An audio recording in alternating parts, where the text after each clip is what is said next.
அன்பு ஆன்மீக தமிழ் அன்பர்களே நண்பர்களே, உங்கள் அனைவருக்கும் தமிழ் யூடியூப் சேனலின் இனிய தமிழ் வணக்கம்.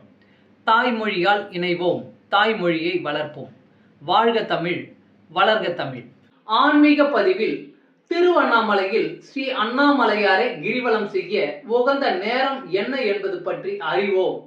அறிந்து தெளிவோம். தெளிந்து கிரிவலம் செய்து ஸ்ரீ அண்ணாமலையாரின் அருளை பெற்று பிறவி பிணி அறுத்து நலம் பெறுவோம், வளம் பெறுவோம். ஓம் நம சிவாய. ஓம் அருணாச்சலேஸ்வராய நம. அண்ணாமலைக்கு அரோகரா.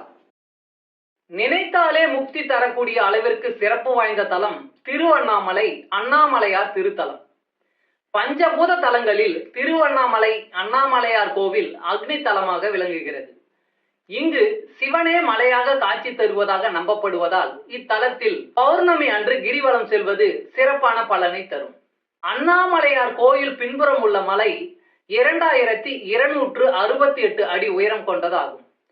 14 கிலோமீட்டர் சுற்றுப்பாதையை கொண்ட திருவண்ணாமலையில் பௌர்ணமி நாட்களில் கிரிவலம் வந்து பக்தர்கள் வழிபடுவது வழக்கம். இந்த நாட்களில் பல ஆயிரக்கணக்கான பக்தர்கள் கிரிவலம் வந்து வழிபடுவார்கள். திருவண்ணாமலையில் வருடத்தின் 365 நாட்களும் கிரிவலம் வருவதால் சிவன் மோட்ச நிலையை பக்தர்களுக்கு அருள்வார் என்பது நம்பிக்கை. திருவண்ணாமலை கிரிவலம் செல்லும் பாதையில் அஷ்டலிங்கம் எனப்படும் 8 லிங்கங்கள் அமைந்துள்ளன.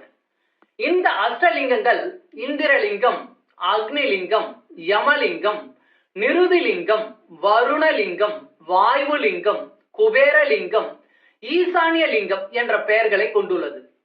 இந்த 8 லிங்கங்களையும் பக்தர்கள் கிரிவலம் வரும் பாதையில் தரிசனம் செய்தால் துன்பங்கள் நீங்கி சுகவாழ்வு கிடைக்கும் என்று சாஸ்திரங்கள் கூறுகின்றன.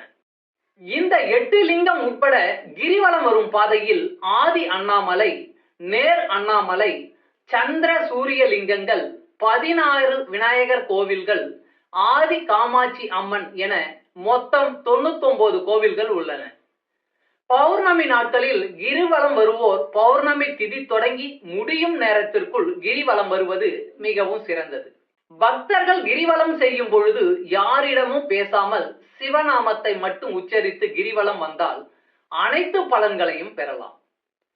திங்கட்கிழமை கிரிவலம் வந்தால் இந்திர பதவி மற்றும் சிவலோக பதவி கிடைக்கும். செவ்வாய்க்கிழமை கிரிவலம் வந்தால் கடன் மற்றும் வறுமை நீங்கும். புதன்கிழமை கிரிவலம் வந்தால் ஆய கலைகளில் தேர்ச்சியும் முக்தியும் கிடைக்கும். வியாழக்கிழமை நாம் கிரிவலம் வந்தால் ஞானம் கிடைக்கும். வெள்ளிக்கிழமை அன்று கிரிவலம் வந்தால் வைகுண்ட பதவி கிடைக்கும். சனிக்கிழமை கிரிவலம் வந்தால் பிறவி பிணி அகலும். ஞாயிற்றுக்கிழமை கிரிவலம் வந்தால் சிவலோக பதவியும் புத்திர பாக்கியமும் கிடைக்கும். திருவண்ணாமலையில் மாதந்தோறும் பௌர்ணமி நாட்களில் லட்சக்கணக்கான பக்தர்கள் கிரிவலம் சென்று அண்ணாமலையாரை வழிபடுகின்றனர்.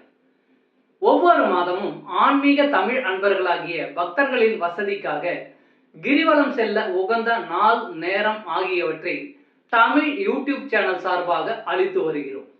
அந்த வகையில் ஆனி மாத பௌர்ணமியானது வருகின்ற 21ஆம் தேதி வெள்ளிக்கிழமை காலை 7:46 மணிக்கு தொடங்கி மறுநாள் 22ஆம் தேதி சனிக்கிழமை காலை 7:21 மணிக்கு நிறைவடைகிறது.